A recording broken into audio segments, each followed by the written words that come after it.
And now let's go to Hawaii, where Alfred Acenas joins us live. Hello, Alfred. Aloha, Alma and CJ. And, at this time in previous elections, we should be like celebrating or just announcing the winner. That's why I was wearing my red, white, and blue. But there's a lot of uncertainty, just like what you have reported and what his Frendel updated on.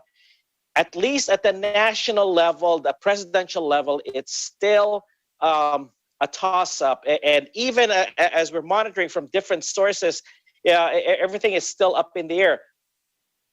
On the flip side, to the local level, though, there is a bit of certainty and a bit of assurance for us here in Hawaii.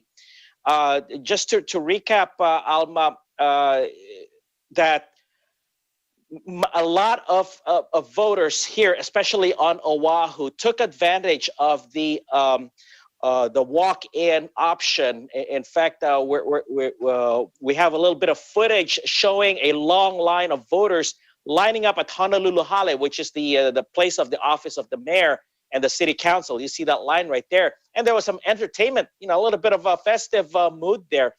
So what happened, Alma, is that the in-person voting was open, and others decided to use the several drop boxes around the island and other parts of the counties of the state up until 7 p.m. Hawaii time. However, thereafter, even as late as like 2-3 hours after the actual polling closed, there were still voters lined up, and they were not turned away, which then took us longer to determine the winners of the local elections. And may I go ahead and announce to you, Alma, that we're going to have a new mayor here in Honolulu, and his name is Rick Blangiardi. He is a former media executive in one of our local stations here. He will become the successor to Mayor Caldwell, who will finish his second term later this year. And just to tackle on the local issues that we have here in Hawaii, particularly on the most populous island here and on Oahu, he's going to tackle, of course, the pandemic. Also, the cost of living that continues to inch upward and forcing residents to move elsewhere. Homeless issue, which continues to plague parts of our island, especially in Honolulu.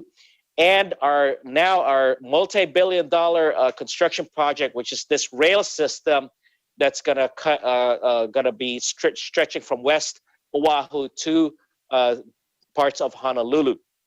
So he's gonna inherit these issues that are ongoing, Alma, and on the other races here in the state. Hawaii is a traditionally blue state, just like Washington State, where Frendel was, and both congressional races were predictable that we're going to have Democrats leading or contributing to the majority of the House of Representatives. And again, as I continue to watch another monitor, the presidential side, it's still like what Frendel said. It's a nail biter, and we can expect this situation to drag on for at least throughout today. Alma. Okay, so CJ and I just got word that Democrat Joe Biden just won Hawaii. As you said, it is a blue state. Yeah, and it's 4 electoral votes. It's not, and really, it's Hawaii being a swing state is going to be a stretch. It's expected, but at the same time, though, as we were trying to cover a little bit of footage, what's going on there here at the Honolulu Hale, there were some sign waving and no protests, thankfully, but vehicles, caravans, convoys, whatever you call it, with their pickup trucks and banners waving Trump or Biden or something else.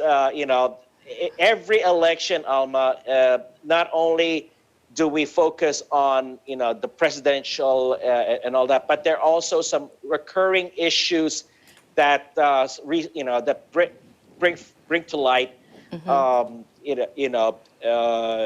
throughout the state, and we're gonna focus on that soon. Alma, we'll bring you something in the near future. All right. Thank you very much, Alfred, for your updates there, and we look forward for more as we follow this developing story. Thank you, Alfred. Thank you, Alfred Acenas, Eagle News. We live in interesting times. Aloha. Aloha.